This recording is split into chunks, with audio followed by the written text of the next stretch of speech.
ተገቢ አገልግሎት እያገኘ ነው ህዝቤ ብለው ያምናሉ ነው? ይህን መፍትሄ ለመውሰድ ወደታች መሬት እንዲነካ ለማድረግ ችግሩ ምንድነው? ልጅ ማሳደግ አንተ ስለናተ ያልከው ነገር ምን ጊዜም አይረሳኝም። ዶክተር አብይ እያለቀስን ነው። ሐኪም አስተምረን ሐኪም ታፍነው እየቀረ እርሶ እኮ ብዙን ተመራምረው ብዙን አጥንተዋል። የሌብነት ሳይንሱን ግን ስላላጠኑት አልደረሱበትም። አውቁትማ ሲሉ ነው የሚሰሙ እንጂ ይኛውን እንደማይጠቅም ያውቃሉ። ለምንድነው ሰላም ትላለህ? ሰላም የሚመጣ እኮ እኛ መቀመጫ ስናገኝ ነው።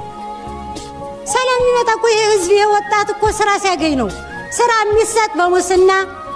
ክቡር ጠቅላይ ሚኒስትር እንዲሁ አንዳንዴስ በሰላም ስልጣን ርክክብ ማድረጋችሁ ጎድቶናል። በጦርነት ቢሆን ሁሉም ቀውጢ ሆኖ አዲስ መንግስት ይመጣል።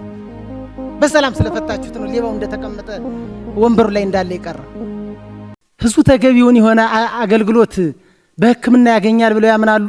ክቡር ጠቅላይ ሚኒስትር ገበሬው ግባት እያገኘ ነው? ክቡር ፕሬዝዳንታችን ቅርብ ጊዜ ከዚህ አወዛጋቢ ከሆነ ጊዜው ነው የመጡ። የምንታገለው እኮ የሀገር ሽማግሌዎች ግራው ገብቶናል። አመራሩ አላስቸገረንም። እንደ ክልሉ ያጎመጎመው ፋኖ ነው ብሎ ራሱን የሰየመው ሽማግሌው ትልቅ ሚና እየሰራ ነው ያለ።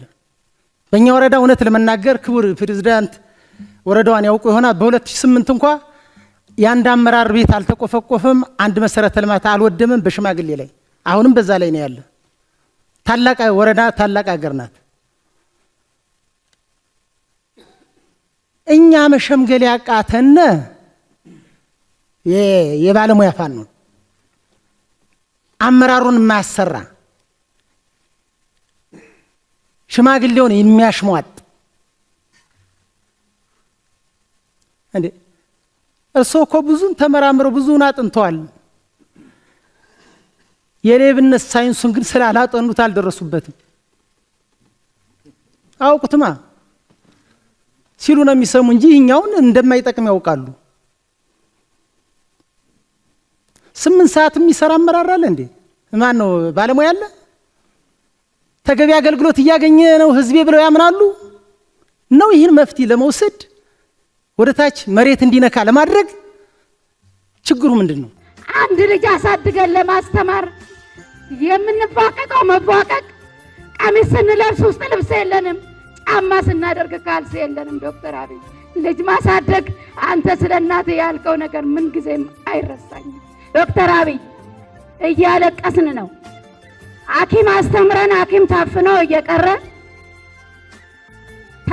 እየቀረ ልጆቻችን ወጣው እየቀሩ አሁን ቀደም ጓደኞቻችን እንዳሉ ሁሉ በሁሉም ወረዳ ስንሞት ስንደግስ ከምንገናኘው ማህበረሰብ ጋር ተለይተን እየኖርን ነው ያለነው። ጧት ስንተኛ እልማችን ሃይላንድ ሲፈነዳ ተተኮሰ ነው። አልተተኮሰም። ሃይላንድ ነው ሞቆ ዋው ይፈነዳ። ተተኮሰ ነው። ገቡ ነው፣ ወጡ ነው፣ መጡ ነው። ማን እንደሚመጣም አናውቅም፣ ምን እንደምንሆንም አናውቅም። ተቸግረናል። ዶክተር አብይ ከአንድ እናት 6 ልጅ 5 ልጅ አጠናል።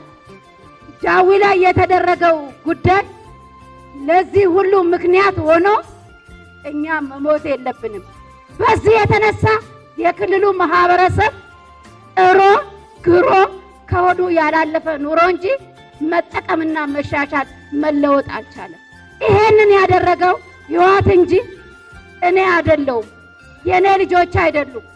እናት ልጇን አጣለች። አንድ ጋን ውስጥ ተቀምጣ 7 ልጅ ሲሞትባት ያየች እናት እንዴት አርጋ ነው የምትኖረው? አሁን በቅርቡ በአዝባጉና የተከሰተው ክስተት 7ቱ ሴቶች ናቸው። ለምን?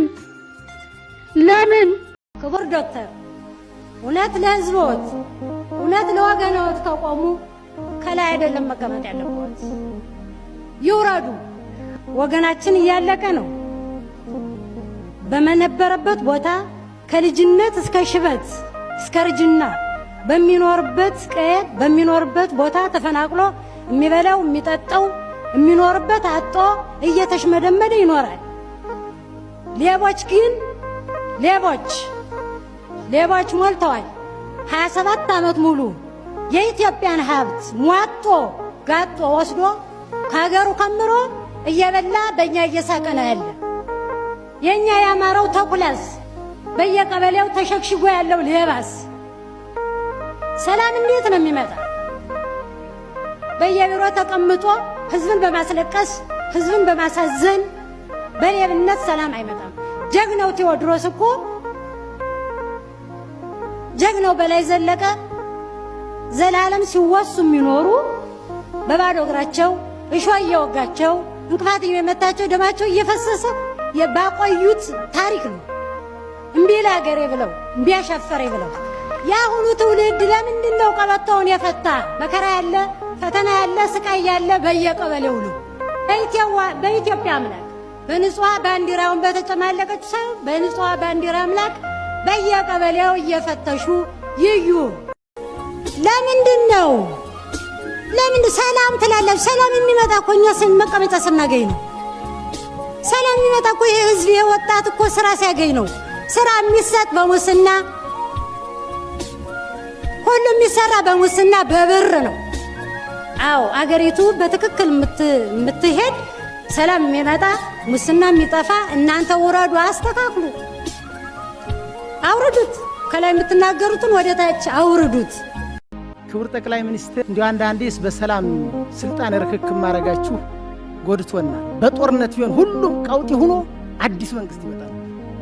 በሰላም ስለፈታችሁት ነው ሌባው እንደተቀመጠ ወንበሩ ላይ እንዳለ ይቀር።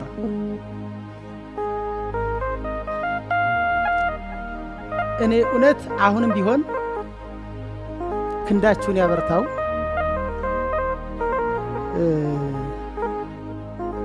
እኛም ተቆጥሮ የተሰጠን ስራ አለ። አገር ሰላም ከሌለ መቀበር የለም፣ ወልዶ ማሳደግ የለም። ብላ አንዲት ማስታወቂያ ስትወጣ እኮ በአየር ላይ 3 ቀን አትውልም።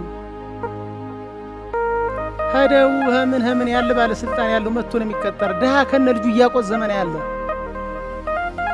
የእውነትም ቡልቡል ነው እየወጣ ያለ። ረንደው የጓዳ የጎድጓዳውን ብነግሮ ያደክሞታል። ቀበሌ ሊቀመንበር መሻራሁን መስዋዕትነት የሚያስከፍሉ ነው።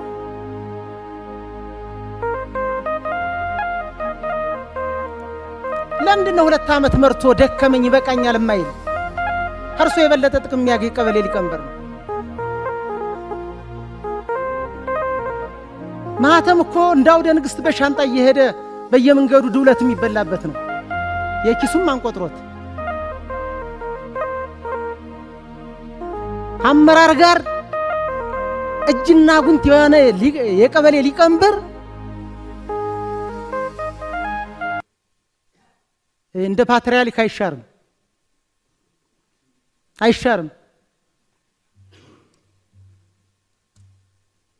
ስለዚህ መቼም ያሉበትን በአመራር ደረጃ ሆናችሁ ስቃያችሁን እናውቃለን፣ እንደምትባዝኑ እናውቃለን። እስቲ መጀመሪያ ደቃቃዋ ትፈታ።